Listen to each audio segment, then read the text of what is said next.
말씀한 것처럼 의를 가져왔다라고 합니다. 아담은 하나님의 뜻을 거슬렸어요. 불순종했어요. 그러나 예수님은 끝까지 하나님의 뜻에 순종하셨어요. 그분은 죽기까지 순종하셨어요. 자신의 피와 물과 피를 다 내주셨어요. 성경은 말하고 있습니다. 어디까지 순종하셨다고 그래요? 십자가에까지 순종하셨다. 십자가에. 그 예수 그리스도께서는 자신의 뜻이 아니라 아버지의 뜻을 따르셨어요.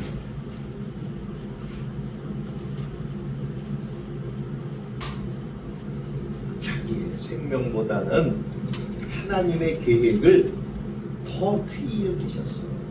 하나님은 하나님이 창조하신 우리 인간을 그렇게 죄 가운데서 죽게 내버려 두실 수가 없었어요. 그래서 하나님은 그 계획을 세우셨는데 그 계획이 뭐였습니까? 바로 우리의 죄를 대신 질 의인 한 사람이 필요했던 거예요. 그분이 바로 자신의 아들인 성자 예수 그리스도로 세우신 거예요. 아담은 나무의 열매를 취했어요. 하나님의 말씀을 불순종했어요. 그렇지만 예수님은 그 나무에 달려서 죽으셨어요. 그래서 오늘 이 19절에 한 사람의 불순종이 정죄를 가져왔다면 또 한 사람의 순종은 우리에게 은혜를 가져왔어요.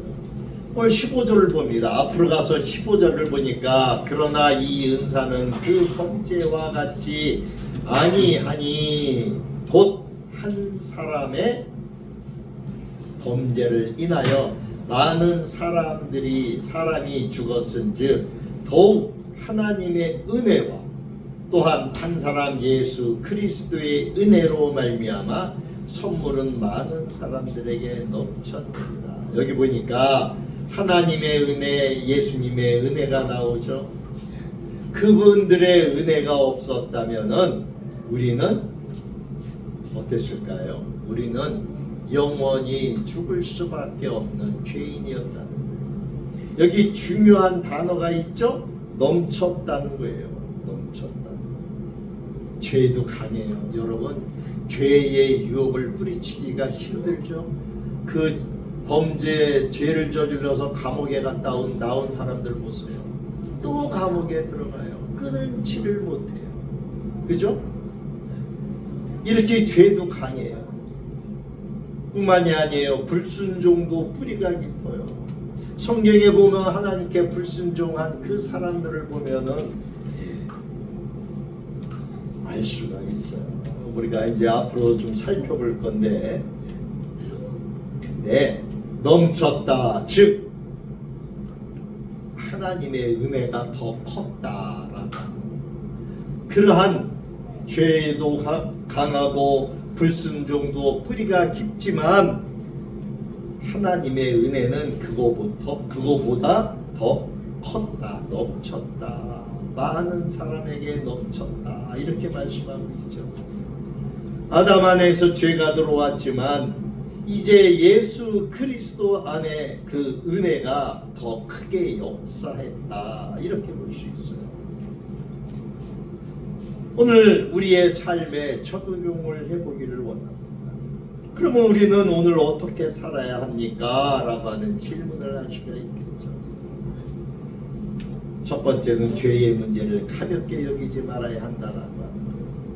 죄는 단순한 실수가 아니라 불순종의 열매라고 하는 것을 알 수 있어요.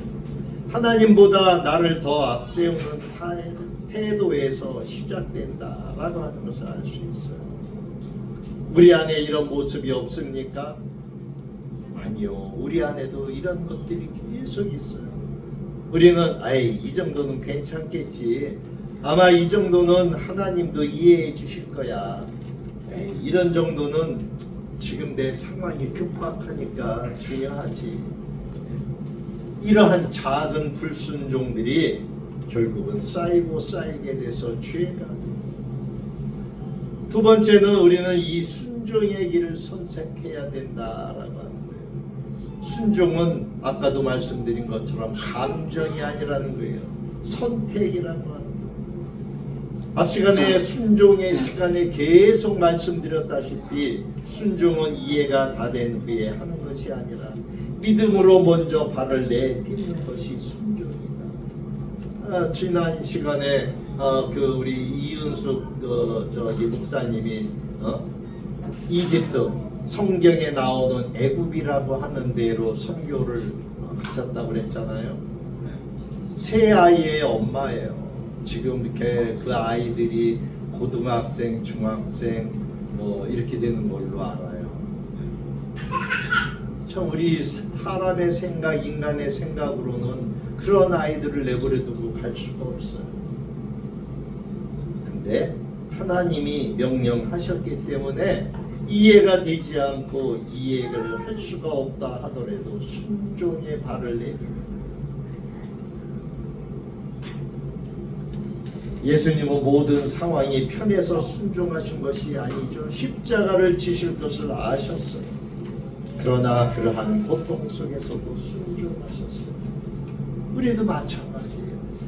때론 우리의 하나님이 우리에게 하신 말씀이 이해가 되지 않아도 또는 환경이 불리해도 우리가 순종을 선택할 적에 하나님의 은혜가 역사하게 되어 있어요.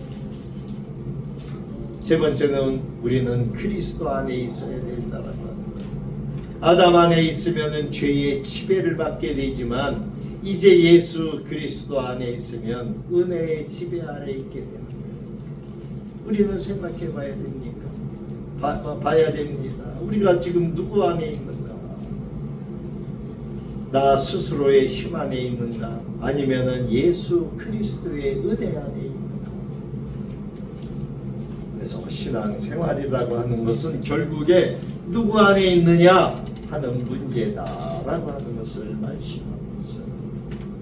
자, 말씀을 정리하려고 합니다. 지금까지 우리가 말씀을 통해서 살펴보았던 것처럼 죄는 불순종에서 시작된다라고 합니다. 그리고 이 불순종은 하나님과의 관계를 끊는다라고 합니다. 그렇지만 하나님은 우리를 그대로 내버려 두지 않으셨다라고 하는 거예요. 한 사람 예수 그리스도를 보내셔서 하나님의 순종의 길을 여셨어요. 아담의 불순종이 우리를 죄인이 되게 했다면은 예수 그리스도의 순종이 우리를 의인이 되게 했다라고 오늘 본문은 말씀하고 있어요. 이제 우리는 선택의 자리 앞에 서 있습니다. 작은 불순종을 계속 붙들고 우리의 인생을 마칠 것인가? 아니면은 우리가 이해가 되지 않더라도 하나님의 말씀을 붙잡고 순종의 길로 나아갈 것인가? 오늘 우리는 우리의 삶 속에서 하나님 말씀 앞에 다시 우리가 서기를 원합니다.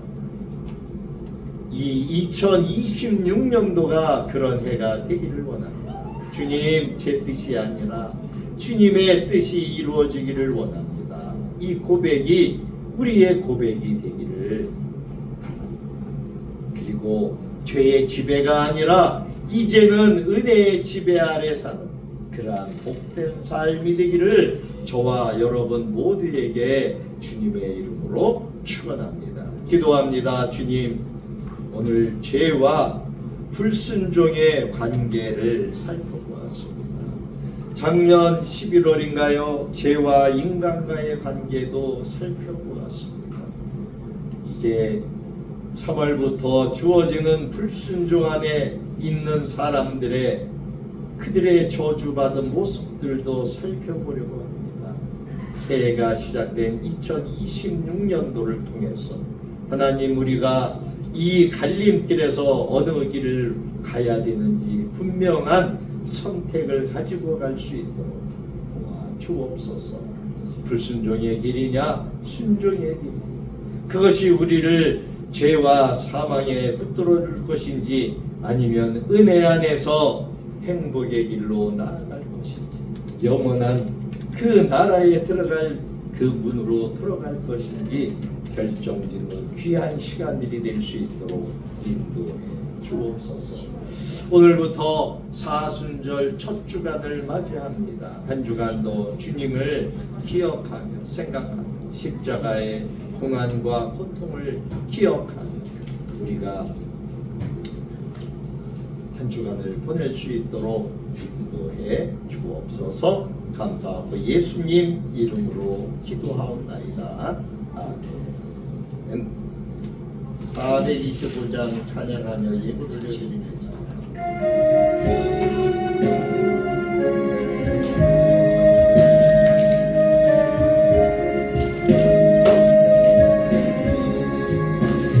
주님의 뜻을 이루소서. 고요한 중에 기다리는 진흙과 같은 날 빚으사 주님의 영상 만드소서. 주님의 뜻을 이루소서. 주님 말 앞에 엎드리는 나의 맘속을 살피시사 눈보다 이게 하옵소서. 주님의 뜻을 이루소서.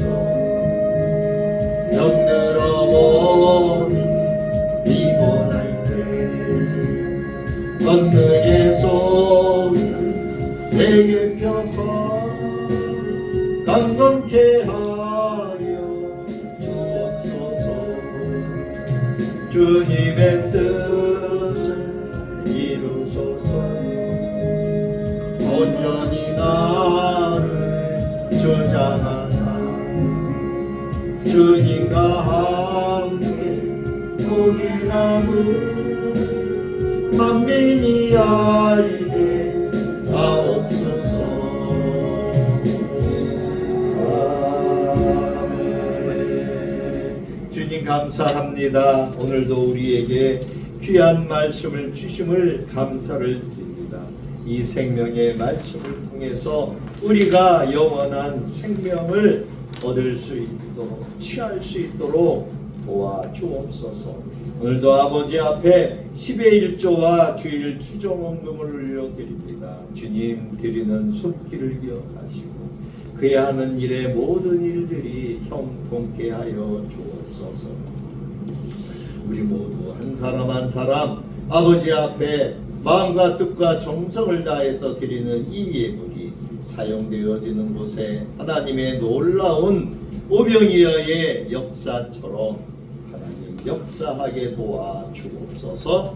이제는 우리를 구원하신 예수 그리스도의 크신 은혜와 우리 아버지 하나님의 무한하신 사랑하심과 성령님의 감화감동 위로교통 내주 역사하심 오늘도 아버지 앞에 예배하며 주님을 찬양하며 영광 돌리는 하나님의 귀한 자녀들 위해 귀한 손의 모든 또 자녀들 위해 우리 잠빛교회 위에 이 나라와 이 민족 온 세계 열방 위에 이제로부터 영원토록 함께 계실지어다.